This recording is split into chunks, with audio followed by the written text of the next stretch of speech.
Escúchame bien, porque lo que voy a decirte no sale de las facultades de medicina, ni se encuentra en los libros de texto de patología forense. Cuando trabajas en la morgue a las 3 de la mañana, el silencio deja de ser una ausencia de ruido para convertirse en una presión física que te aprieta los tímpanos y te hiela la sangre. He pasado años rodeado de lo que la gente común llama cadáveres, pero para nosotros son recipientes que, a veces, retienen algo que se niega a marcharse. Mis colegas y yo tenemos un pacto tácito. No hablamos de lo que vemos bajo la luz parpadeante de los fluorescentes, porque admitir la verdad significaría aceptar que el mundo es mucho más oscuro y caótico de lo que nos atrevemos a imaginar.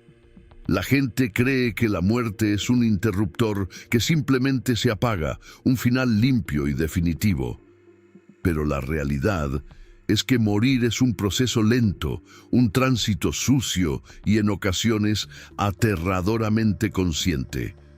Te han dicho que los muertos no hablan. Te han dicho que son solo carne y hueso esperando el olvido. Te han mentido para que puedas cerrar los ojos por la noche sin morir de terror. Yo he sentido el aire de la sala enfriarse 20 grados en un segundo sin que el sistema de refrigeración se activara. He visto cómo el instrumental quirúrgico vibra sobre la mesa de acero inoxidable con una frecuencia que te hace doler los dientes. Y lo más insoportable de todo es que he visto chispas de inteligencia en miradas que deberían estar vacías de toda alma. Hoy te voy a llevar conmigo a ese sótano prohibido donde el olor a formol se mezcla con el aroma metálico del miedo más puro. Vamos a recorrer juntos los pasillos de la anatomía que nadie se atreve a estudiar, esos secretos que los forenses solo nos susurramos al oído cuando el peso de lo vivido se vuelve insoportable. No es solo ciencia. Es algo que roza lo sagrado y lo maldito al mismo tiempo. Prepárate, porque a partir de este momento, el silencio de tu propia casa te va a parecer una amenaza directa. Las historias que vas a escuchar no son leyendas urbanas inventadas para entretener a niños. Son confesiones reales, arrancadas del pánico de hombres y mujeres que tienen que tocar lo que el resto del mundo prefiere enterrar y olvidar. Bienvenido al turno de noche, ese espacio entre dimensiones donde la lógica se rinde ante lo imposible y donde los cuerpos en la mesa tienen mucho más que decir de lo que imaginas. Si sientes que alguien respira detrás de ti mientras escuchas esto, no te des la vuelta. Es mejor que sigas creyendo que estás solo. Olvida todo lo que crees saber sobre la biología y la muerte. Lo que ocurre en la madrugada, cuando las puertas de la morgue se sellan, desafía cualquier explicación racional. Estás a punto de entrar en un territorio donde la carne fría todavía guarda ecos de agonía y donde la muerte es solo el comienzo de una pesadilla que no termina con el entierro. El fenómeno del eco laríngeo. Tienes que entender que en medicina legal siempre hay una explicación lógica para los ruidos que emite un cuerpo inerte. Cuando entras por primera vez a una morgue, lo primero que te enseñan es a no asustarte por los gemidos. Te explican, con esa frialdad académica que tienen los patólogos veteranos, que el aire atrapado en los pulmones y en el tracto digestivo busca una salida natural. Al mover el cadáver para pesarlo o para realizar las incisiones primarias, ese gas atraviesa las cuerdas vocales que ya han perdido su tensión y produce un sonido gutural, un crujido seco que parece un lamento de ultratumba, pero que no es más que física simple. Es un proceso de descompresión biológica que carece de alma y de intención. Sin embargo, lo que me pasó a mí y lo que muchos de mis colegas han presenciado en la soledad absoluta del turno de las 3 de la mañana no tiene absolutamente nada que ver con la ciencia que nos enseñaron en la universidad Imagina que estás solo en la sala, con el único sonido del zumbido constante de los refrigeradores y el goteo rítmico de un desagüe que nunca termina de cerrarse. Estás manipulando el torso de un hombre que lleva muerto más de 12 horas, alguien que llegó con el rostro congelado en una expresión de sorpresa absoluta. De repente, el aire no escapa como un silbido informe o un borborismo sin sentido. Lo que escuchas, con una claridad que te hace soltar el instrumental, es una palabra articulada. No es un ruido, es una modulación perfecta que utiliza la laringe inerte como si todavía estuviera conectada a una voluntad eléctrica que se niega a apagarse. He visto a patólogos con décadas de experiencia, hombres que han abierto miles de pechos sin pestañear, soltar el escalpelo y salir de la sala con las manos temblando tras escuchar una dirección exacta, un nombre de mujer o una súplica de perdón que sale de unos labios que ya han adquirido ese tono azulado de la muerte definitiva. Lo que te hiela la sangre es que, técnicamente, sin flujo sanguíneo en el cerebro y con las neuronas ya deshechas por la falta de oxígeno, es biológicamente imposible que exista la coordinación muscular necesaria para formar fonemas complejos. No hay impulsos nerviosos que muevan la lengua ni que controlen la apertura de la glotis para crear lenguaje. Y sin embargo, sucede. Sucede con una frecuencia aterradora, sobre todo cuando el cuerpo pertenece a alguien que murió con un secreto atorado en la garganta o en medio de una violencia que la lógica no alcanza a explicar. No es un eco de la vida que se apaga, es una intrusión de algo externo que usa la carne fría como un altavoz temporal para lanzar un mensaje al mundo de los vivos. Te quedas ahí, completamente paralizado, con el sudor frío corriéndote por la nuca, mientras el eco de esa voz muerta rebota en las paredes de azulejos blancos. Te preguntas si el muerto acaba de pronunciar tu propio nombre o si tu mente está tratando de protegerte de una realidad mucho más oscura y profunda. Es una sensación de violación de las leyes naturales que te deja un vacío en el estómago. Sabes que lo que acabas de oír no debería existir, pero la vibración todavía flota en el aire pesado de la sala. El silencio que sigue a ese fenómeno es mucho más denso que el silencio normal. Es un silencio que te observa y que te juzga mientras intentas retomar tu trabajo con las manos húmedas de terror. Intentas convencerte de que fue solo una anomalía de los tejidos, pero en el fondo sabes que la laringe no miente y que ese cuerpo te ha dicho algo que no estaba destinado a ser escuchado por oídos humanos. Es el momento en el que comprendes que la muerte no es un estado de quietud absoluta, sino un proceso donde la materia todavía puede ser poseída por la urgencia de una última comunicación.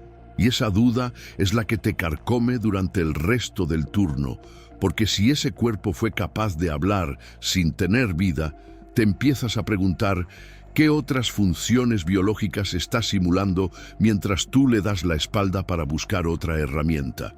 Esa paranoia se instala en tu cerebro y ya no te abandona, especialmente cuando sientes que la gravedad en la sala empieza a cambiar de manera inexplicable. La teoría del peso remanente. Mira, hay algo que nadie te explica en los manuales de medicina porque suena a pura superstición de pueblo, pero cualquier forense que haya pasado sus madrugadas entre estas paredes frías te lo va a confirmar con un nudo en la garganta y la mirada perdida. Existe una medida física para la muerte, un peso que se supone que el cuerpo debe mantener basándose en su masa, sus huesos y los fluidos que aún conserva en sus cavidades. Pero hay noches, amigo mío, en las que la gravedad parece ensañarse con un solo punto de la habitación de forma selectiva y cruel. Es lo que en el gremio empezamos a llamar el peso remanente. No es ese peso muerto del que habla la gente cuando alguien se desmaya en la calle. Es algo mucho más denso, algo que se siente como si el mismo suelo estuviera tratando de succionar la mesa de acero inoxidable hacia el centro de la Tierra con una fuerza magnética irresistible. He visto cuerpos de ancianas que en vida no llegaban a los 40 kilos, mujeres que eran casi etéreas y frágiles, convertirse de repente en bloques de plomo imposibles de mover, incluso para 3 hombres fuertes y acostumbrados a la carga pesada. No tiene sentido biológico ni lógico. Los músculos se relajan tras el rigor mortis inicial. Los fluidos se asientan por la gravedad. Sí, eso lo sabemos todos, pero eso no multiplica por 5 la masa física de un ser humano de forma espontánea. Cuando intentas levantarlos para pasarlos a la bandeja de pesaje o para acomodarlos antes de la primera incisión, sientes cómo tus propias articulaciones crujen bajo una presión que no debería estar ahí. Tus tendones se tensan y el sudor empieza a brotar de tu frente, no por el calor de la sala, que siempre es gélida, sino por el esfuerzo sobrehumano de mover algo que parece estar anclado al tejido mismo de la realidad. Lo más perturbador de todo este asunto no es el esfuerzo físico que te deja los brazos temblando, sino la sensación visceral de que no estás luchando contra la inercia de la carne inerte, sino contra una voluntad invisible que se resiste con garras y dientes a ser desplazada un solo centímetro. Es como si el alma, o ese residuo oscuro que se queda merodeando cuando el corazón se detiene de forma violenta, hubiera echado un ancla pesada en las profundidades de la habitación. He visto camillas de acero reforzado, diseñadas para aguantar pesos industriales, doblarse levemente bajo el peso de un niño pequeño que murió en circunstancias que prefiero no detallarte por respeto a tu sueño. En esos momentos, el aire de la morgue se vuelve tan espeso que te cuesta llenar los pulmones y el silencio sepulcral se llena con el sonido del metal quejándose y crujiendo bajo una fuerza que la física de Newton simplemente no puede explicar. Algunos de los veteranos, esos que ya tienen el alma curtida de ver horrores, dicen que no es el muerto el que pesa, sino lo que se ha pegado a él en el momento del tránsito. Dicen que hay entidades o residuos de energía traumática tan densos que se aferran al recipiente vacío para evitar ser arrastrados hacia el olvido, usando el cadáver como un lastre para quedarse en nuestro mundo un poco más. Es una lucha invisible que nosotros libramos con las manos desnudas, tratando de mover algo que ha decidido quedarse clavado en nuestra dimensión por puro miedo o pura malicia. Te aseguro que cuando sientes ese peso, cuando notas que tus dedos se hunden en la piel fría y la carne opone una resistencia que parece venir de un abismo profundo, dejas de creer en los libros y empiezas a creer en los rituales. Te das cuenta de que hay una densidad en el dolor y en el miedo que puede manifestarse físicamente, deformando el metal y agotando tus fuerzas hasta dejarte completamente vacío. Recuerdo una noche en la que, tras lograr mover aquel cuerpo después de casi 1 hora de forcejeo inútil, el forense principal simplemente se quitó los guantes con manos temblorosas y se fue a casa sin decir una sola palabra, dejando su informe a medias. Todos los presentes supimos por qué lo hizo sin necesidad de preguntar. Habíamos sentido que no estábamos solos moviendo ese cadáver. Algo tiraba de él desde el otro lado. Una fuerza que tenía mucha más potencia que nosotros 4 juntos y que no tenía ninguna intención de soltar su presa. Y esa es solo una de las formas en las que la habitación te avisa de que el orden natural se ha roto por completo. Porque si el peso te asusta, espera a entender por qué nunca, bajo ninguna circunstancia, dejamos que la silla de la esquina se quede ocupada por uno de nosotros mientras el cuerpo está expuesto. El protocolo de la silla vacía.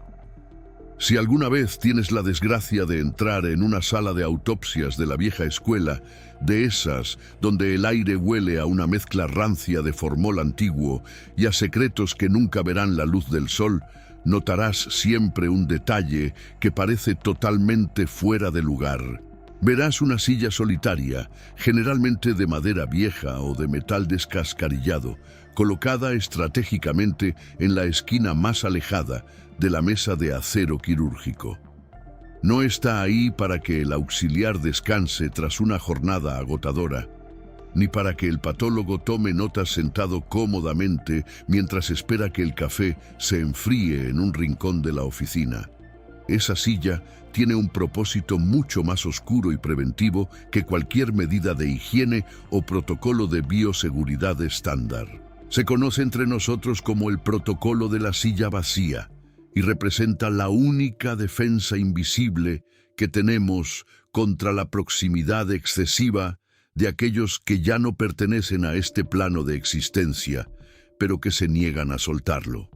Tienes que entender que cuando un cuerpo llega a la mesa de metal, especialmente si su muerte fue repentina, violenta o estuvo cargada de una angustia emocional insoportable, la esencia de esa persona no se disuelve de inmediato en el aire como si fuera humo.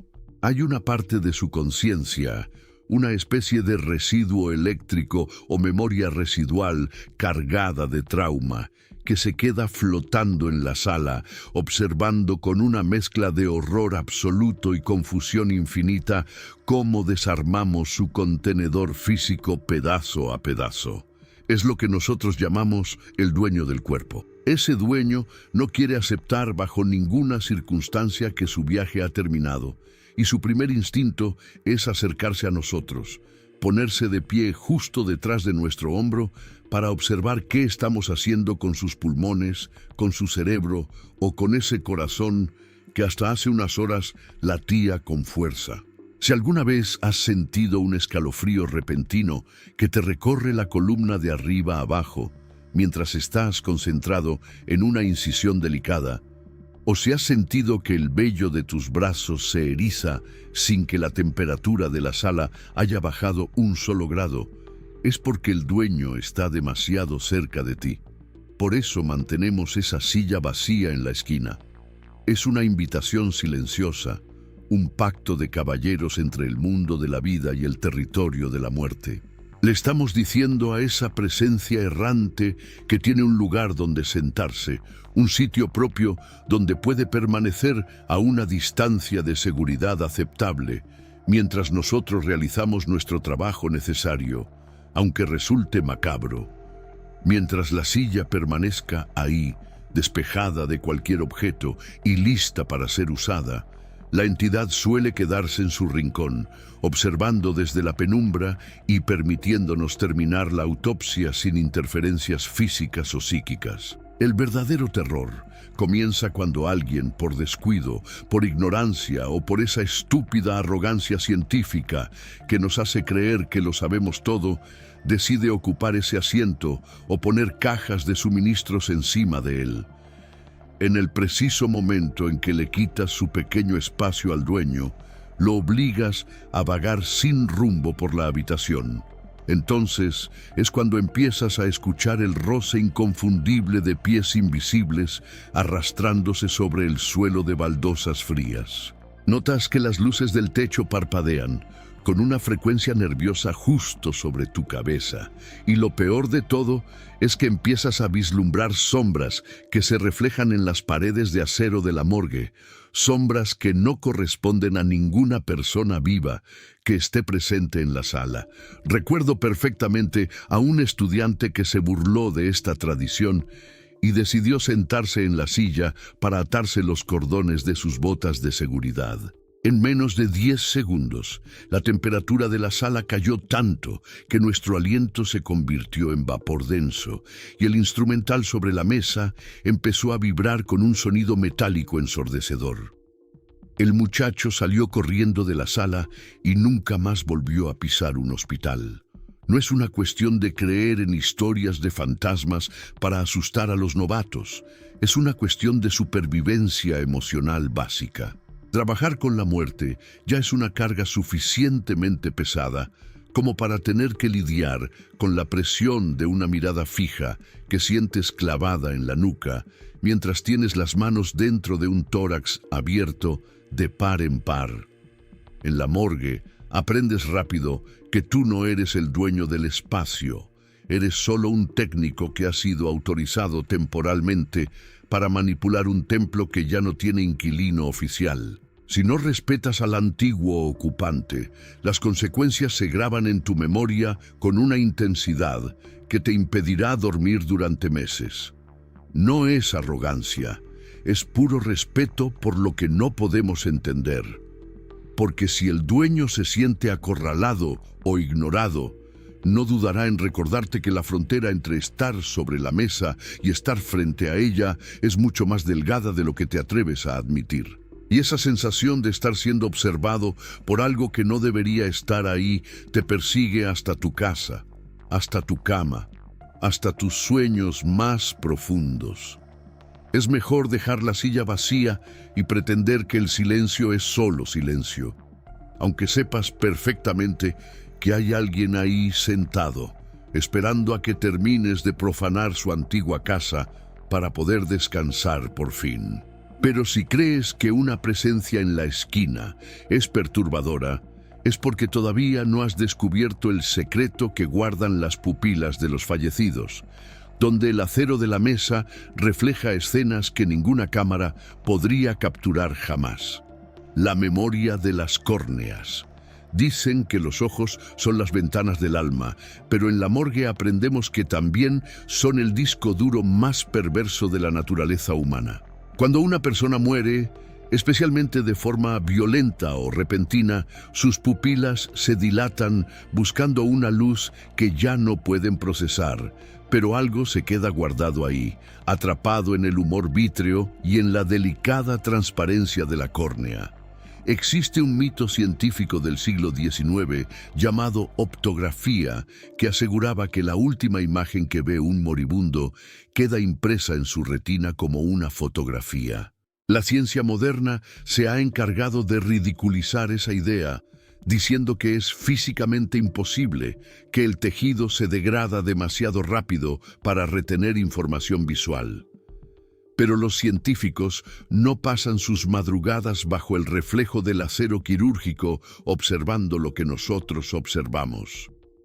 He visto cuerpos que llegan con los ojos abiertos de par en par, congelados en un rictus de terror absoluto que ninguna mano humana puede cerrar del todo por mucho que lo intentes. Lo verdaderamente aterrador ocurre cuando la luz cenital de la sala de autopsias incide directamente sobre esos globos oculares y el reflejo se proyecta sobre la superficie pulida de la mesa de metal. No ves un simple destello de luz blanca. Si te fijas bien, si tienes la valentía de inclinarte lo suficiente, notarás que en ese reflejo sobre el acero empieza a formarse una silueta que no pertenece a la habitación. No es tu cara ni es la cara del asistente. Es una estampa residual de lo último que esa persona procesó antes de que su sistema nervioso colapsara por completo. Recuerdo un caso particular de un hombre que fue asaltado en un callejón oscuro. Sus ojos estaban inyectados en sangre y presentaban una turbidez extraña. Al colocarlo sobre la mesa, la sombra proyectada en el metal no era una mancha informe. Era la figura de un hombre con un brazo levantado, sosteniendo algo que parecía un arma blanca. Estaba ahí, flotando en el acero, nítida como una pesadilla revelada en un cuarto oscuro. Te juro que el ambiente se volvió tan pesado que el aire quemaba al entrar en los pulmones. Sentías que al mirar ese reflejo estabas invadiendo la privacidad de un trauma que no te pertenecía. Esa imagen no estaba en la mente del muerto, estaba grabada físicamente en el tejido, como si el impacto del miedo hubiera quemado la imagen en las células superficiales de la córnea. Los veteranos te prohíben mirar directamente a los ojos de los fallecidos durante los primeros minutos de la autopsia por esta misma razón. Dicen que si miras demasiado tiempo el reflejo persistente, corres el riesgo de que esa última imagen traumática salte de la córnea del muerto a tu propia retina, dejándote una mancha visual que te perseguirá cada vez que cierres los párpados para intentar dormir. Es una forma de contagio psíquico que la medicina prefiere ignorar para no volverse loca. Hemos tenido compañeros que después de realizar una disección ocular particularmente difícil, empezaron a describir rostros de agresores que nunca conocieron o paisajes de accidentes que nunca visitaron. Es como si el ojo retuviera un último mensaje desesperado, una prueba visual de una injusticia que el universo se niega a borrar. Por eso, muchos de nosotros cubrimos los ojos con gasas húmedas desde el primer momento en que el cuerpo entra en la sala. No es por respeto, ni es para evitar que se sequen los tejidos para el estudio forense. Lo hacemos porque no queremos ver qué hay en ese último fotograma. No queremos ser testigos de la cara del monstruo o del horror del último segundo de una vida que se apaga. Porque una vez que esa imagen se proyecta en el acero y tú la captas, ya no hay forma de borrarla de tu memoria.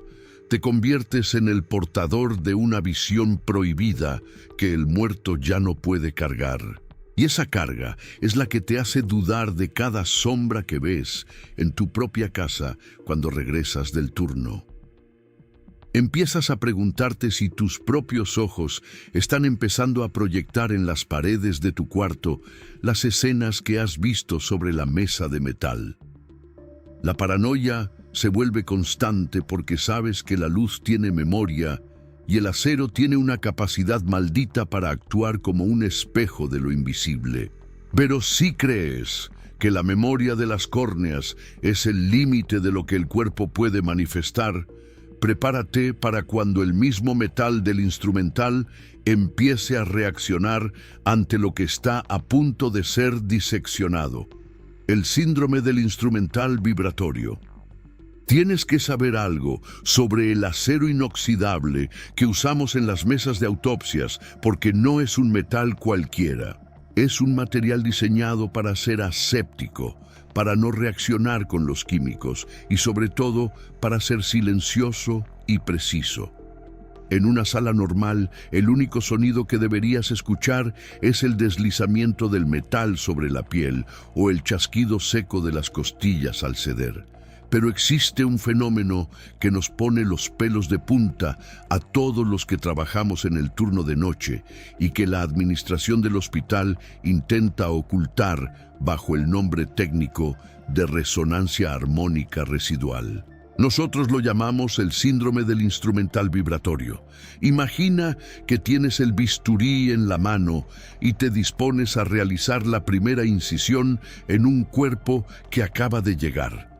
Alguien que fue encontrado en medio de un escenario ritual, rodeado de velas negras o con marcas extrañas grabadas en los tobillos. En el momento en que la punta del acero se acerca a apenas unos milímetros de la epidermis, sientes una vibración que nace en el mango y se transmite por tus huesos hasta llegar al codo. No es tu pulso fallando por el cansancio, ni es un temblor de nervios. Es una frecuencia física, un zumbido eléctrico que hace que la hoja de metal se vea borrosa ante tus ojos. Es como si el bisturí tuviera miedo de entrar, como si el acero estuviera detectando una densidad energética que lo rechaza violentamente. He visto pinzas de disección empezar a tintinear sobre las bandejas de mayo sin que nadie las tocara, produciendo un sonido metálico rítmico que parece seguir el compás de un corazón que ya no late. El sonido es tan agudo y persistente que llega a un punto en que te duelen las encías y sientes que los empastes de tus molares van a estallar por la presión. Lo más desconcertante es que, si alejas el instrumento del cuerpo, la vibración cesa de inmediato. Lo vuelves a acercar y el metal vuelve a gritar. Es una forma de repulsión magnética que no tiene explicación en un cadáver que supuestamente ya no genera ningún tipo de corriente eléctrica. Los ingenieros han venido 1000 veces a revisar las mesas, han cambiado las tomas de tierra y han verificado que no haya interferencias de los equipos de rayos X, pero nunca encuentran nada. La verdad es que el metal es un conductor de algo que todavía no entendemos del todo. Dicen los que llevan más tiempo aquí que el acero inoxidable tiene una pureza que choca frontalmente con la oscuridad de ciertos rituales. Cuando alguien muere entregando su alma a algo que no es de este mundo, su cuerpo se convierte en un imán de una energía estática y hostil que intenta proteger el secreto que lleva dentro de las vísceras. He llegado a ver cómo una sierra eléctrica de autopsia se detiene en seco al tocar el esternón de una víctima de ocultismo, no por un fallo del motor, sino porque el disco de metal se queda pegado al hueso, como si fuera un imán de neodimio ultrapotente. Tienes que hacer una fuerza sobrehumana para despegarlo mientras escuchas un chisporroteo azulado que sale de la herida. En esos momentos, la sala huele a ozono y a pelo quemado, y sientes que estás intentando forzar una cerradura que el universo mismo ha decidido sellar para siempre. Es una advertencia física. El metal te está diciendo que no sigas, que lo que hay bajo esa piel no es para ojos humanos, y que la profanación va a tener un precio que tu cordura no puede pagar. Te tiemblan los dedos mientras intentas mantener la firmeza, sabiendo que el objeto que tienes en la mano es lo único que te separa de una verdad que vibra con odio. Pero lo peor no es que el metal reaccione de esa forma tan violenta y ruidosa. Lo que realmente te destroza los nervios es cuando ese caos energético empiezan a afectar a la única cosa que debería ser constante y precisa en una morgue: el flujo del tiempo mismo y los dispositivos que lo miden, con una exactitud que de repente se vuelve una broma macabra. La paradoja del reloj biológico sincronizado. En un hospital, el tiempo es la única constante que nos mantiene cuerdos. Todo está medido al milisegundo. La administración de medicamentos, los ritmos cardíacos en los monitores, la hora exacta en que una vida se apaga oficialmente. Los relojes de una morgue moderna no son simples aparatos de cuarzo comprados en una tienda de conveniencia. Son dispositivos digitales de alta precisión, sincronizados por un servidor central, para asegurar que no haya ni un segundo de desfase en los registros legales. Sin embargo, existe una anomalía que los técnicos en sistemas odian admitir y que a nosotros nos hace mirar el pulso con desconfianza cada vez que cruzamos el umbral de la sala de autopsias. Es lo que conocemos como la paradoja del reloj sincronizado. Imagina que entra un cuerpo nuevo en la camilla, envuelto en el silencio gélido de la madrugada. Miras el reloj de pared para anotar la hora de inicio del procedimiento y marca, por poner un ejemplo, las 3:14. Consultas el acta de defunción, que viene pegada a la bolsa, y ves que el médico de guardia certificó el fallecimiento exactamente a las 3:14. Hasta ahí, todo parece una coincidencia estadística razonable, algo que podrías comentar en el café sin mucha importancia. Lo que te revuelve las tripas es cuando pasan 20 minutos de trabajo intenso, de incisiones y de toma de muestras. Levantas la vista para comprobar el tiempo transcurrido y los dígitos rojos siguen marcando, estáticos y burlones, las 3:14. Al principio piensas en un fallo de la batería o en un error del servidor, pero luego te fijas en tu propio reloj de pulsera, ese que nunca te ha fallado en años de servicio, y descubres con un escalofrío que el segundero se ha quedado congelado en el mismo instante. Es como si el cadáver hubiera traído consigo su propio campo de detención temporal. Una burbuja donde el flujo cronológico del universo se ha detenido para rendir homenaje o para quedar atrapado en el momento exacto del último suspiro. He visto a compañeros entrar en pánico al darse cuenta de que sus teléfonos móviles, dispositivos que deberían actualizarse automáticamente por red, muestran la hora del deceso de la persona que tienen sobre la mesa, independientemente de cuánto tiempo haya pasado en realidad en el mundo exterior. No es solo un fallo eléctrico, es una distorsión física de la realidad. Los físicos te dirían que la conciencia humana, al colapsar de forma violenta o cargada de una energía emocional inmensa, podría generar una fluctuación en el tejido del espacio-tiempo, pero para nosotros es algo mucho más íntimo y aterrador.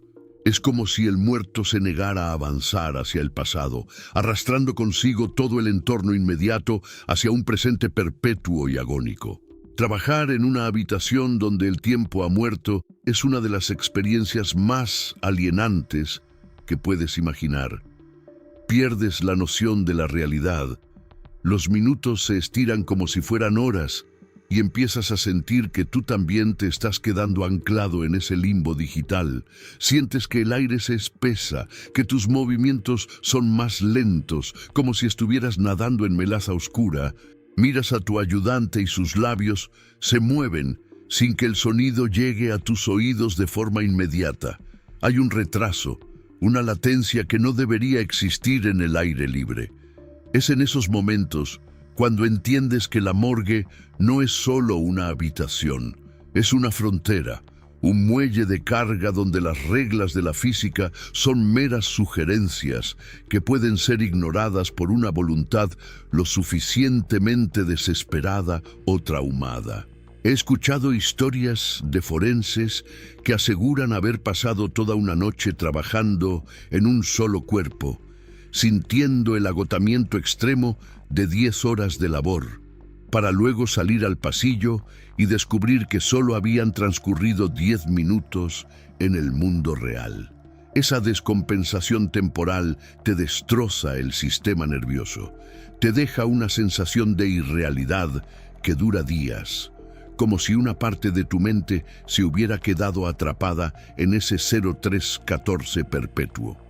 Lo más perturbador de este fenómeno es que, una vez que el cuerpo es finalmente retirado de la sala o cuando se completa la extracción de los órganos principales, los relojes suelen dar un salto violento, recuperando el tiempo perdido de golpe, como si la realidad se estuviera reajustando a la fuerza tras una interferencia extraña y maligna. Pero para entonces, tú ya has pasado lo que parecieron siglos atrapado en un instante congelado con un cadáver que parece ser el centro de un universo estático. Algunos de los veteranos han desarrollado la manía de no llevar ningún tipo de reloj a la morgue.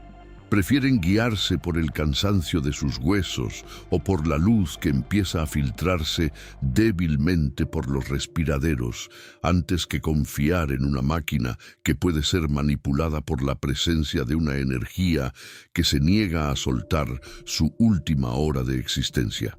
Es una sensación de vulnerabilidad total. Saber que ni siquiera algo tan fundamental y universal como el paso del tiempo está a salvo de la influencia de la muerte. Te hace preguntarte si, en algún nivel profundo de la existencia, el tiempo no es más que una ilusión colectiva que se desmorona cuando el observador deja de existir en nuestro plano.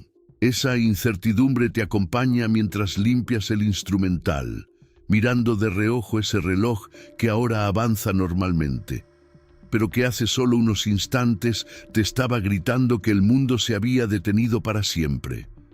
Es una marca invisible que se queda grabada en tu percepción para siempre, recordándote que la muerte no solo consume la carne y los huesos, sino que tiene el poder de devorar la secuencia misma de los eventos. Y si el tiempo puede ser manipulado de esa forma tan absoluta, imagina lo que sucede cuando el cuerpo físico empieza a manifestar elementos que desafían por completo la anatomía interna, revelando que lo que hay dentro de nosotros no siempre coincide con lo que dicen los libros de medicina.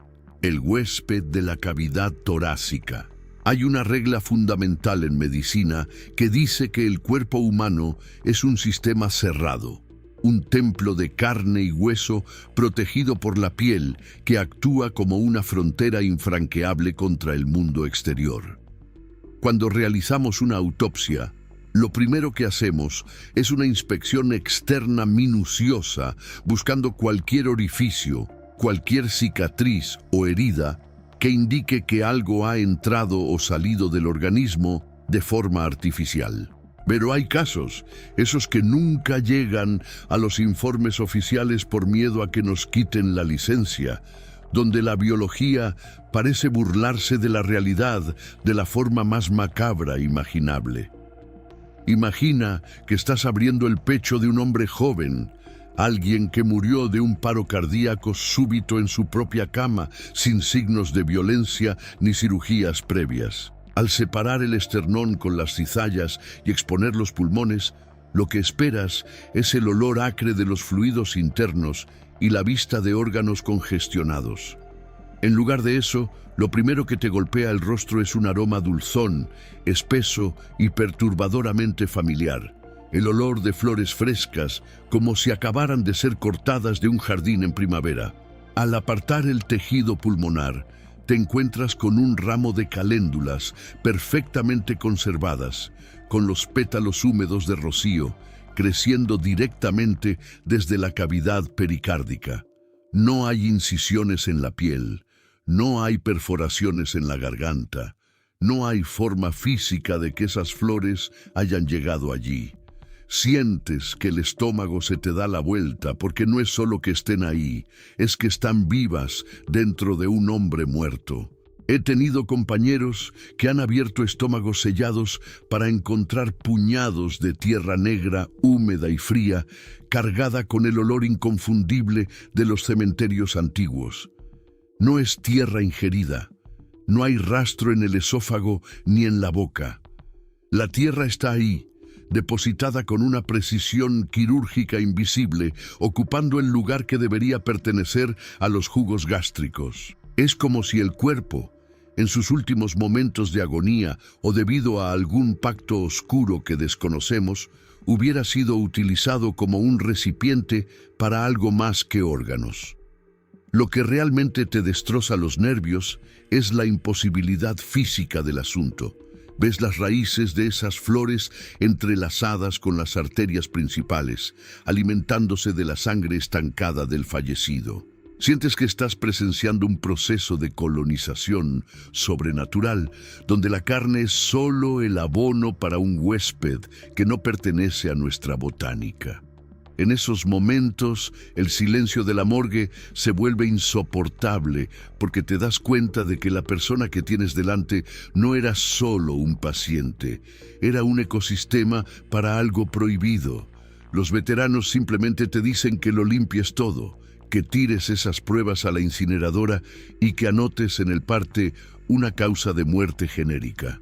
Pero cuando tienes que tocar esa tierra con tus propios guantes y sientes la textura de las raíces vibrando levemente bajo tus dedos, sabes que has cruzado una línea de la que no hay retorno.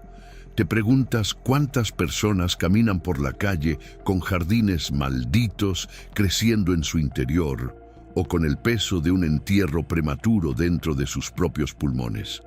Es una paranoia que te persigue cada vez que sientes un dolor punzante en el pecho o un aroma extraño en una habitación cerrada. Empiezas a sospechar de tu propia anatomía, preguntándote si tú también albergas un huésped que espera el momento del silencio eterno para florecer. Y esa sensación de ser un envase vulnerable se intensifica cuando te das cuenta de que el horror no solo se queda quieto dentro del cuerpo, sino que tiene la capacidad de moverse y cambiar de lugar cuando tú no estás mirando. La lividez migratoria, inexplicable. Cualquier estudiante de medicina legal te dirá que la lividez cadavérica es la prueba más honesta que ofrece un cuerpo tras el último suspiro. Es física pura y dura. Cuando el corazón deja de bombear, la sangre se rinde por completo a la fuerza de la gravedad y comienza a depositarse en las partes más bajas del organismo, tiñendo la piel de un tono púrpura o rojizo que nosotros llamamos hipóstasis. Es un proceso predecible que nos ayuda a determinar la posición original de la muerte y la hora aproximada del deceso. Una vez que pasan 12 horas, esa lividez se queda fija. Es como si la sangre se convirtiera en cemento dentro de los capilares.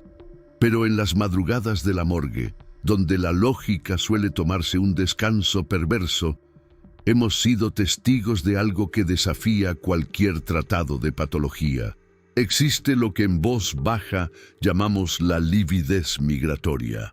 Un fenómeno donde las manchas de sangre deciden caminar por el cuerpo mientras tú no las estás mirando directamente. Imagina que tienes sobre la mesa un cadáver que fue hallado boca arriba y que presenta las manchas lógicas en la espalda, los glúteos y las pantorrillas. Tú haces tus marcas con el rotulador quirúrgico, delimitas las áreas para el informe oficial y te das la vuelta apenas unos minutos para calibrar la báscula de órganos o para cambiar la hoja del bisturí. Cuando regresas a la mesa, sientes que un frío eléctrico te recorre la base del cráneo porque notas algo diferente. Al principio crees que es el cansancio jugándote una broma pesada, pero luego te acercas y ves con horror que la piel de la espalda ahora está pálida, casi blanca, y que la lividez se ha desplazado por completo hacia el pecho y el abdomen. Es físicamente imposible. La sangre no puede subir contra la gravedad en un cuerpo inerte, y mucho menos después de haber estado fija durante horas. Es como si el cadáver tuviera una voluntad propia de ocultar la escena original de su muerte, o lo que es más aterrador, como si estuviera intentando borrar las marcas de una violencia que el universo se niega a dejar registrada. He visto casos donde marcas de dedos, hematomas con forma de manos humanas que apretaban el cuello de una víctima, desaparecían ante mis ojos en cuestión de segundos, dejando una piel suave y sin rastro de agresión. Es como si la carne estuviera mintiendo de forma activa para proteger al agresor o para ocultar un secreto que el muerto prefiere llevarse a la tumba definitiva. Te quedas ahí parado, con el rotulador en la mano, comparando tus marcas originales con la nueva realidad de la piel, y sientes una sensación de gaslighting biológico que te hace dudar de tu propia cordura. Empiezas a sospechar que el cuerpo te está observando, esperando a que parpadees para cambiar de posición o para reacomodar sus fluidos de una forma que no te permita reconstruir la verdad de lo que pasó. Los patólogos más viejos te dicen que no le des importancia, que es un efecto de la redistribución gaseosa, pero ves cómo evitan tocar esas zonas con las manos desnudas. Saben, al igual que tú, que esa sangre que se mueve sola no está obedeciendo a la física, sino a una orden interna de un sistema que todavía se niega a rendirse. Es una lucha silenciosa entre el forense que busca la verdad y el cadáver que ha decidido convertirse en un cómplice mudo de su propia tragedia. Lo más perturbador es que, a veces, esas manchas no solo se mueven, sino que forman patrones, figuras o incluso palabras que parecen querer comunicar un mensaje antes de que la incisión final destruya la integridad del recipiente. Te aseguro que nunca vuelves a mirar una mancha de sangre de la misma manera. Ahora sabes que esa mancha tiene pies, tiene intención y tiene una capacidad de engaño que te hace sentir como un niño tratando de resolver un rompecabezas cuyas piezas cambian de forma en tus manos. Y esa paranoia de que el cuerpo está alterando las pruebas frente a tus narices es solo el preludio de algo mucho más visceral, porque antes de que los fluidos decidan detenerse por completo, el aire de la sala suele cambiar, cargándose de una energía que eriza la piel y que precede a un fenómeno que la ciencia confunde con electricidad estática, pero que nosotros conocemos como el aviso del colapso inminente. El aroma a ozono y estática. Si alguna vez has estado fuera, justo antes de que estalle una tormenta eléctrica de esas que parecen el fin del mundo, conoces ese olor metálico y punzante que corta la nariz. Es el ozono. Es una señal de que el aire está tan cargado de energía que el oxígeno mismo se está transformando. En una sala de autopsias, donde el aire debería ser una mezcla estéril de frío y productos químicos, ese olor no tiene ninguna razón de ser. No hay nubes, no hay rayos, y se supone que no hay ninguna fuente de alta tensión abierta, pero sucede, y cuando ese aroma a ozono empieza a filtrarse por debajo de tu mascarilla, sabes que tienes que alejarte de la mesa de inmediato. Es lo que precede a la descarga más violenta que un cuerpo humano puede emitir después de muerto. Empiezas a notar que el vello de tus brazos se eriza bajo la bata de polipropileno y que el látex de tus guantes se pega a tu piel con una fuerza inusual, como si estuvieras envuelto en papel film transparente. Los pequeños cabellos de tu nuca se levantan y sientes un hormigueo eléctrico recorriéndote las encías. El aire se vuelve tan denso que parece que estás respirando estática pura, un polvo invisible que te raspa la garganta. Miras hacia el cadáver y ves algo que te hiela la sangre, el polvo de la sala. Esas pequeñas partículas que flotan en la luz empiezan a arremolinarse sobre el pecho abierto del difunto, atraídas por una fuerza magnética que no debería existir en un organismo que ya no tiene pulso ni actividad neuronal. Es el aviso del colapso inminente. No es un simple reflejo nervioso de esos que te enseñan en el primer semestre.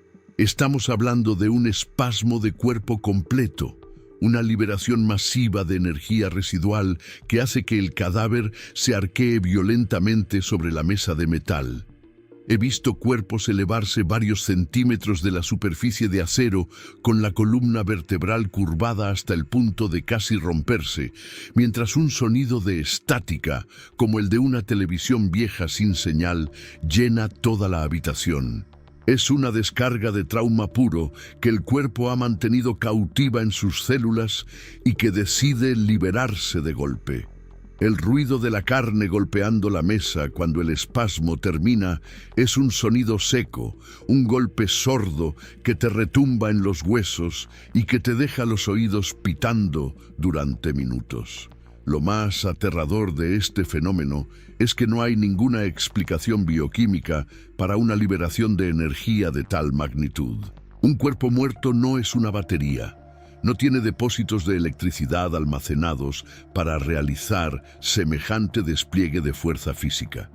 Sin embargo, ahí estás tú, parado en un rincón, oliendo ese perfume metálico de tormenta y viendo cómo un hombre que lleva frío 6 horas acaba de realizar un movimiento que requeriría la activación de cada fibra muscular de su ser.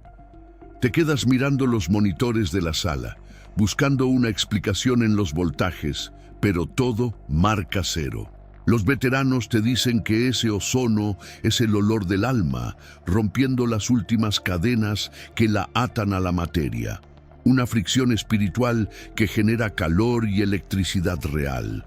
Otros, más sombríos, sugieren que es la marca de algo externo que ha estado alimentándose de la agonía del fallecido y que finalmente abandona el recipiente de forma explosiva. Sea lo que sea, el miedo que sientes en ese momento es instintivo.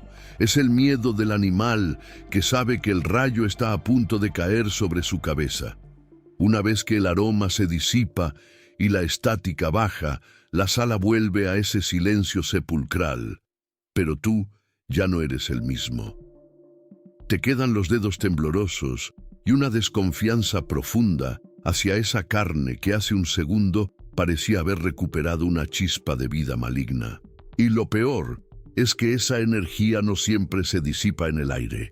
A veces se queda pegada a ti, filtrándose en tu subconsciente hasta que empiezas a ver lo que el muerto vio. Porque si crees que el espasmo físico es lo más intrusivo que puede pasarte, es porque todavía no has experimentado el contagio onírico de quien ha manipulado el cerebro de un desconocido a mitad de la noche. La transmisión del sueño del muerto. Existe una barrera biológica que juramos nunca cruzar, un límite invisible que protege nuestra cordura de la marea de recuerdos que cada ser humano acumula a lo largo de su existencia. En el mundo de la medicina forense, el momento más crítico y cargado de una energía pesada no es cuando abrimos el tórax, sino cuando encendemos la sierra para realizar la craneotomía. Tienes que entender que el cerebro no es solo una masa de tejido gris y conexiones eléctricas. Es el disco duro final, el santuario donde se almacenan cada beso, cada grito de terror y cada secreto que esa persona se llevó a la tumba. Cuando cortamos el hueso del cráneo y el polvo de calcio llena el aire de la sala, estamos abriendo una caja de Pandora sensorial que nadie te enseña a cerrar. Existe lo que los veteranos de la morgue llaman la transmisión del sueño del muerto. Y es algo que te persigue mucho más allá de las paredes del hospital. Empieza de forma sutil, casi imperceptible, después de haber manipulado la masa encefálica de una víctima de un crimen sin resolver o de un accidente traumático. Llegas a tu casa, te das una ducha larga para quitarte el olor a formol y te metes en la cama buscando el olvido del sueño. Pero en cuanto cierras los ojos, la oscuridad de tu cuarto se transforma.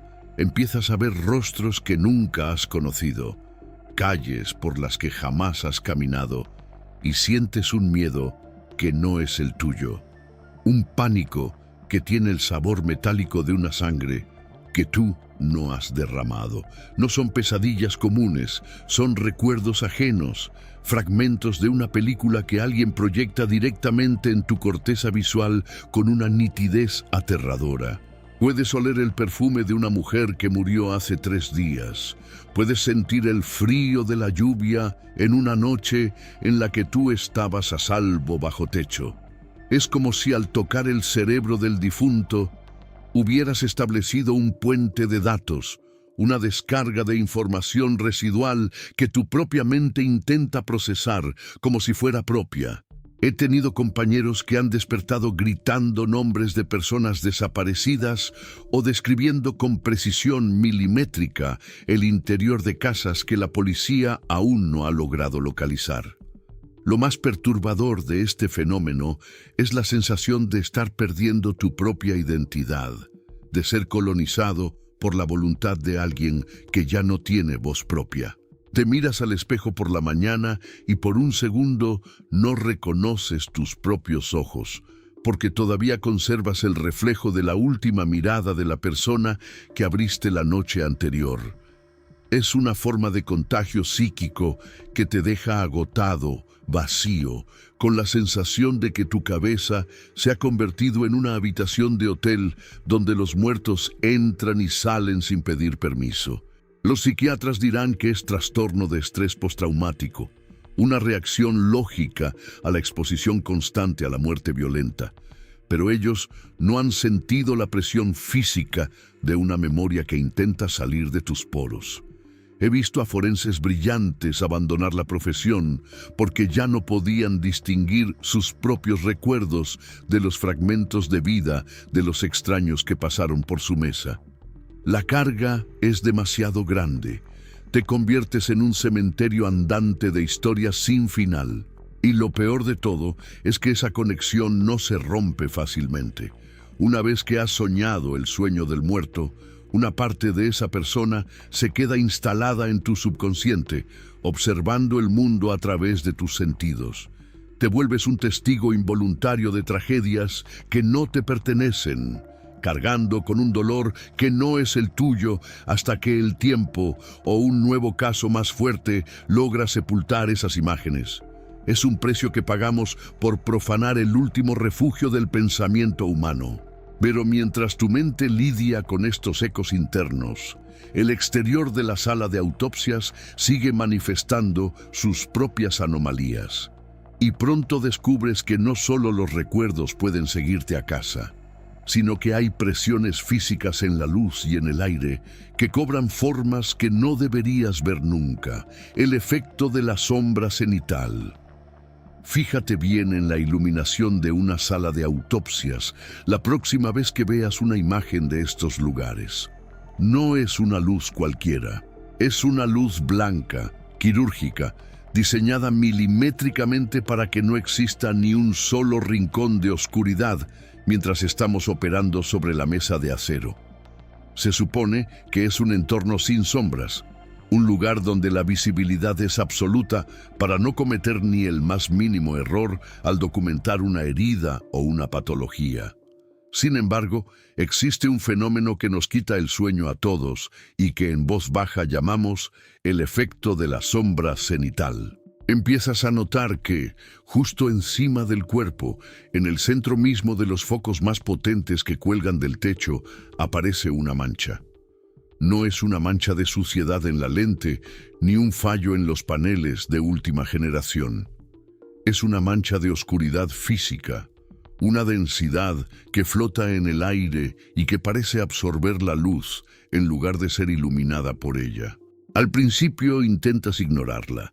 Piensas que es la fatiga visual después de horas de guardia, pero luego te das cuenta de que esa sombra tiene una intención propia y que se comporta como un organismo vivo.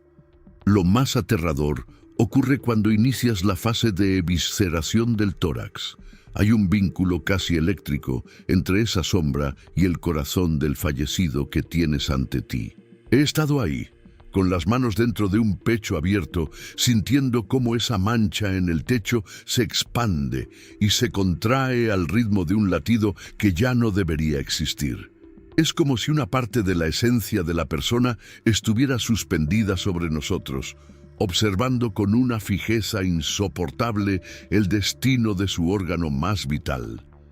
He visto cómo esa sombra se desplaza lentamente por el techo, siguiendo cada uno de mis movimientos con el bisturí. Si muevo el corazón hacia la derecha para seccionar las arterias pulmonares, la mancha se desliza hacia la derecha con una precisión geométrica que te hiela la sangre. No hay ningún objeto entre la luz y la mesa que pueda proyectar esa silueta. Es una proyección del vacío mismo. En el momento exacto en que cortas las últimas conexiones y extraes el corazón para colocarlo en la balanza de acero, la sombra cenital da un salto violento. Se vuelve más densa, casi sólida, y por un segundo sientes que el peso en tus manos se duplica mientras el aire de la sala se comprime de forma asfixiante. Es una sensación de vigilancia absoluta, como si estuvieras siendo juzgado por el mismísimo vacío mientras profanas el motor de una vida. Te aseguro que ese momento de soledad con el corazón en las manos y esa mirada oscura sobre tu cabeza es lo más cercano que estarás nunca al juicio final. Intentas mirar hacia arriba para confrontar la mancha, pero tus ojos se niegan a enfocarla directamente. Es como si tu cerebro intentara protegerte de una imagen que no está diseñada para ser procesada por la mente humana. Una vez que el corazón es pesado y diseccionado, la sombra empieza a disiparse lentamente, perdiendo su nitidez hasta que vuelve a ser solo una luz blanca y estéril. Pero el daño ya está hecho. Te quedas con la certeza de que no estás solo en esa habitación y de que hay algo que permanece vinculado a los órganos internos incluso después de que la conciencia ha desaparecido oficialmente. Los ingenieros de mantenimiento han cambiado los focos docenas de veces, han pintado el techo con materiales especiales, antirreflectantes, y han jurado que no hay explicación física para esa mancha persistente. Nosotros sabemos que no es un problema de las lámparas, es un problema de lo que se queda atrapado en el techo cuando el cuerpo se queda vacío en la mesa. Es esa presencia que te hace bajar la vista y trabajar más rápido, casi pidiendo perdón en silencio por lo que estás haciendo con tus herramientas de corte. Te sientes como un intruso en un ritual que no entiendes y esa presión en la nuca no te abandona hasta que sales al aire libre y ves el sol de la mañana. Pero incluso bajo la luz del día, te descubres mirando las sombras en el suelo con desconfianza, temiendo que alguna de ellas decida empezar a moverse por su cuenta mientras tú sigues caminando hacia tu casa. Esa sospecha de que la luz tiene sus propios secretos es solo el principio, porque lo que sucede cuando te atreves a pronunciar el nombre del muerto frente a su propia carne te hará desear no haber aprendido nunca a hablar. La reacción al nombre propio. Hay un error técnico que ocurre más a menudo de lo que los protocolos de los hospitales de primer nivel se atreven a admitir, y es el olvido de los electrodos conectados al pecho del paciente. Cuando una persona llega de urgencias tras un intento desesperado de reanimación, el cuerpo entra en la morgue todavía envuelto en cables, parches y sensores que cuelgan como tentáculos de plástico inútiles. Lo normal es que, al desconectar el monitor de transporte, la pantalla se quede en negro o muestre esa línea horizontal infinita que todos asociamos con el final del camino. Pero escucha bien esto, porque es la prueba de que la identidad de un ser humano es mucho más resistente que sus propios latidos. Imagina que estás preparando la mesa, moviendo las lámparas y ajustando el instrumental, mientras el monitor de signos vitales, que por un descuido técnico sigue encendido y vinculado a esos parches sobre la piel fría, emite un zumbido eléctrico de fondo, marcando un cero absoluto. El silencio es total. En un momento de la autopsia, por puro trámite legal o por una extraña costumbre de hablar con los que ya no pueden responder, pronuncias el nombre completo de la persona que tienes delante.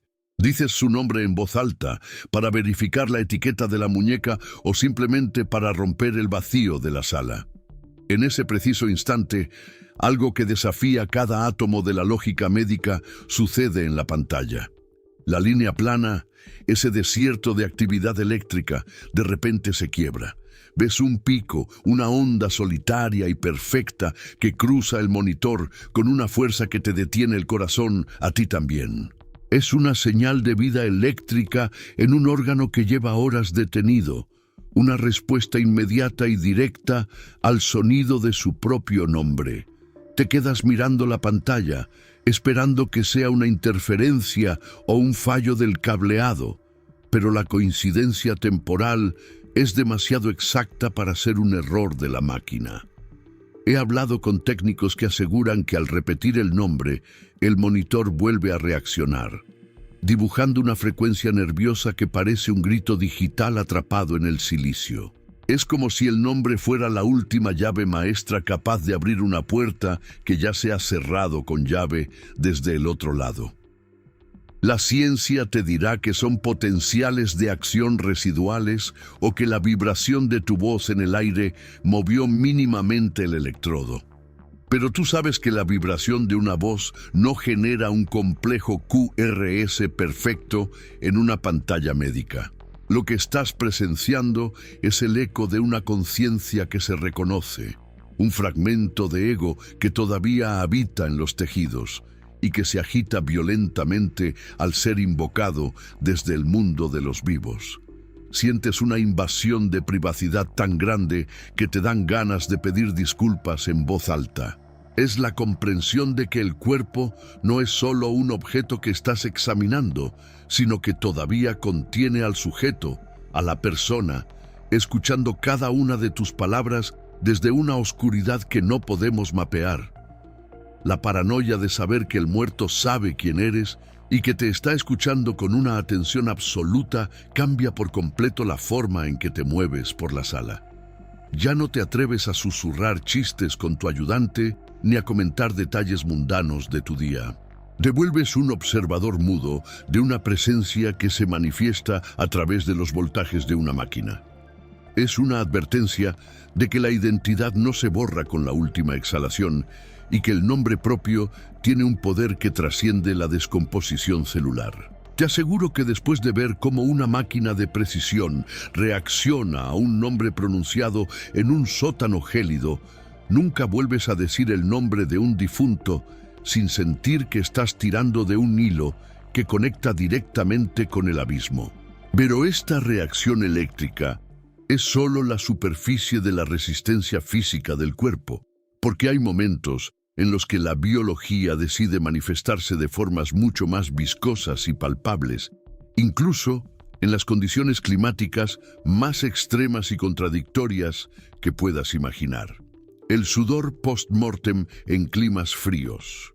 Cualquiera que haya entrado en una morgue sabe que el frío no es una opción, es una necesidad biológica y legal para frenar la descomposición de los tejidos. Trabajamos en un ambiente controlado donde la temperatura se mantiene constantemente por debajo de los 4 grados centígrados, un clima gélido que te obliga a llevar varias capas de ropa bajo la bata protectora. En estas condiciones, cualquier rastro de humedad sobre la piel de un cadáver debería congelarse o, al menos, evaporarse debido a la sequedad extrema del sistema de aire acondicionado. Por eso, lo que te voy a contar ahora es lo que realmente separa a un técnico forense de un hombre que ha perdido el juicio por completo. Existe un fenómeno que no verás en los reportajes de televisión, pero que nos obliga a cambiar los guantes 3 o 4 veces en una misma sesión por puro asco y pavor. Imagina que tienes sobre la mesa el cuerpo de una persona que lleva 48 horas en la cámara frigorífica, alguien que debería estar tan seco y frío como un bloque de mármol. Al acercar el instrumental de disección o simplemente al apoyar tu mano para estabilizar el torso, ves cómo en los poros de la frente y del pecho empiezan a brotar perlas de una humedad oscura. No es agua y no es condensación ambiental. Es un líquido negro, viscoso y denso, que emana directamente desde el interior de los poros, como si el cadáver estuviera sufriendo una crisis de pánico en tiempo real. Este sudor post-mortem no obedece a ninguna función de las glándulas sudoríparas, las cuales deberían estar muertas y colapsadas hace días. Lo que te revuelve las entrañas es que este fluido tiene una temperatura que desafía la física de la sala. Si te atreves a tocarlo, notarás que está caliente, casi hirviendo, como si dentro de esa cáscara de carne inerte se estuviera llevando a cabo una reacción química o espiritual de una intensidad devastadora. He visto cómo este líquido aceitoso mancha las sábanas blancas y deja un rastro que huele a azufre y a materia orgánica quemada. Un aroma que se te queda pegado en los senos paranasales durante semanas. Lo más aterrador ocurre cuando te das cuenta de que el sudor no brota de forma aleatoria, sino que parece reaccionar a tu presencia y a la presión de tus manos. Si te alejas de la mesa, la emanación se detiene en seco, dejando la piel grisácea y sucia. Si regresas con el bisturí en alto, el cuerpo vuelve a transpirar esa brea viscosa con una urgencia que parece un grito de auxilio físico. Los veteranos dicen que es la forma en la que el cuerpo intenta expulsar el mal que causó la muerte, una purga biológica de una oscuridad que no pertenece al reino de los seres vivos. He tenido que limpiar mesas de acero que quedaron marcadas para siempre por la corrosión de este sudor negro, un fluido que parece tener inteligencia propia y que busca las grietas del metal para esconderse. Te quedas mirando tus manos enfundadas en látex, viendo cómo ese líquido resbala y se niega a ser lavado con agua corriente, y sientes una vulnerabilidad que no puedes explicar con palabras. Te preguntas qué tipo de fuego interno puede generar ese calor en un cuerpo que lleva días en un congelador, y qué tipo de pesadilla está procesando esa carne para reaccionar con tal nivel de estrés biológico. Es una visión que te quita el apetito y que te hace sospechar de cada gota de humedad que ves en tu propio espejo al salir de la ducha. Empiezas a pensar que el cuerpo humano es capaz de fabricar venenos y secreciones prohibidas cuando se enfrenta al terror absoluto de la transición final. Pero lo que realmente te hará perder la fe en la biología no es lo que el cuerpo expulsa, sino lo que descubres cuando pones un fragmento de ese tejido bajo el microscopio y te das cuenta de que la vida, de una forma microscópica y hostil, se niega a aceptar que el corazón ha dejado de latir. La célula que no muere. Cualquier biólogo te dirá que la muerte celular es un proceso ordenado, una coreografía de degradación que llamamos apoptosis o necrosis. Se supone que, una vez que el oxígeno deja de llegar a los tejidos, las mitocondrias se apagan, las membranas se rompen y la vida se disuelve en una sopa química inerte. Es la ley de hierro de la existencia. Pero lo que hemos descubierto en los laboratorios de patología avanzada, observando a través de las lentes de los microscopios electrónicos en mitad de la noche, es una aberración que hace que te replantees si realmente somos los dueños de nuestra propia carne. Existe una anomalía que llamamos la célula que no muere. Imagina que tomas una muestra de tejido de un cuerpo que lleva semanas en un estado avanzado de descomposición. Alguien que ya ha sido reclamado por los procesos naturales del olvido.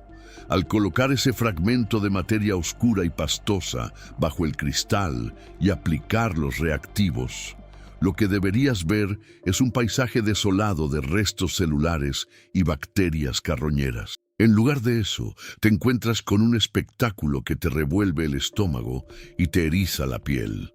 Ves células humanas, neuronas o fibras musculares que no solo están intactas, sino que muestran una actividad eléctrica y motriz frenética. No es un movimiento aleatorio provocado por la química, es un comportamiento inteligente y, lo que es peor, profundamente hostil. He visto células nerviosas estirarse y buscar contacto con otras células en el portaobjetos, tejiendo una red de comunicación que parece estar transmitiendo un mensaje de urgencia o de odio puro.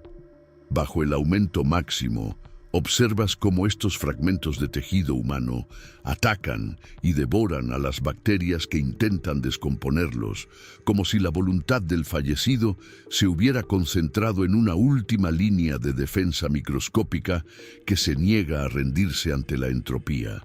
Es una vida que ya no necesita pulmones, ni corazón, ni sangre para seguir existiendo.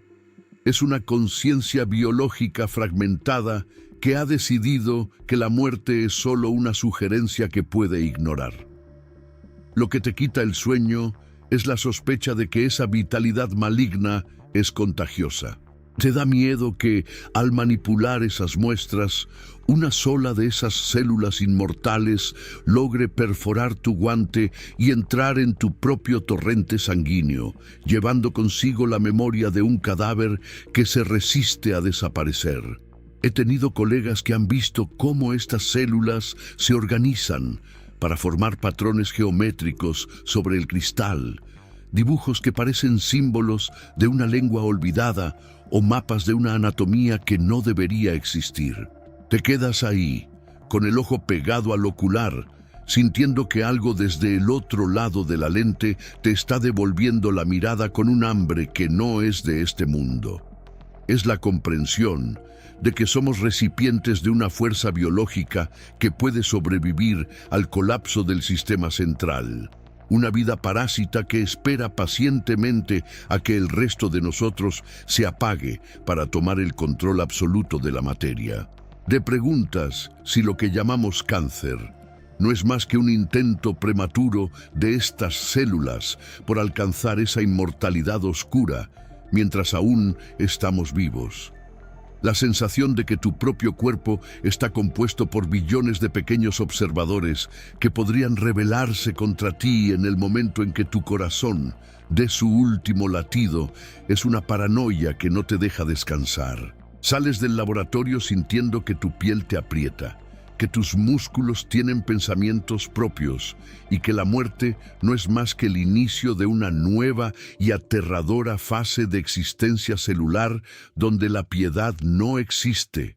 Te aseguro que después de ver cómo una neurona muerta hace un siglo intenta atrapar la luz del microscopio con un movimiento depredador, ya no vuelves a confiar en la estabilidad de tu propia biología. Pero esta resistencia microscópica es solo el preámbulo de la revelación final, porque cuando todas las piezas de este rompecabezas macabro se unen, te das cuenta de que el forense nunca ha sido el investigador, sino el testigo final de un proceso que no está diseñado para ser comprendido por los vivos, la sentencia del último testigo. Has llegado al final de este recorrido por las sombras de la medicina legal, pero no te equivoques pensando que por cerrar esta puerta el horror se va a quedar encerrado entre los azulejos blancos y el olor a formol. Después de todo lo que te he contado, desde los susurros en la laringe hasta las células que se niegan a morir, hay una verdad mucho más profunda y aterradora que solo entendemos cuando ya es demasiado tarde para dar marcha atrás. En la facultad nos enseñan que el forense es un buscador de la verdad, un detective de la carne que utiliza la ciencia para dar respuestas a los vivos. Creemos que somos los cazadores, los observadores objetivos que diseccionan el misterio para ponerle un nombre técnico y archivarlo en un cajón. Pero la realidad, la que te golpea en la cara cuando te quedas solo con la última luz de la madrugada, es que nosotros no estamos examinando al cuerpo.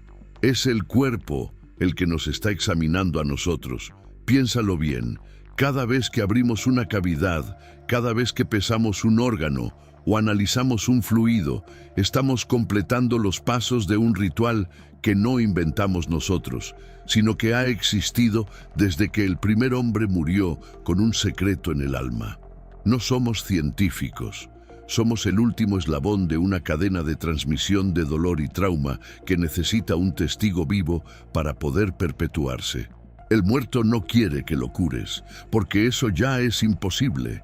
El muerto quiere que lo sientas, que lo cargues, que te lleves su historia pegada a la piel como una mancha de grasa que no sale con ningún jabón.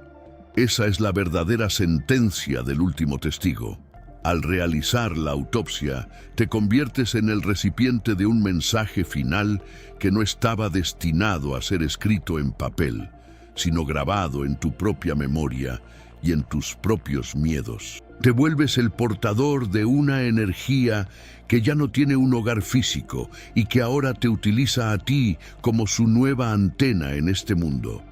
Por eso los forenses cambiamos con los años. Por eso nuestras miradas se vuelven distantes y nuestras manos empiezan a temblar sin motivo aparente.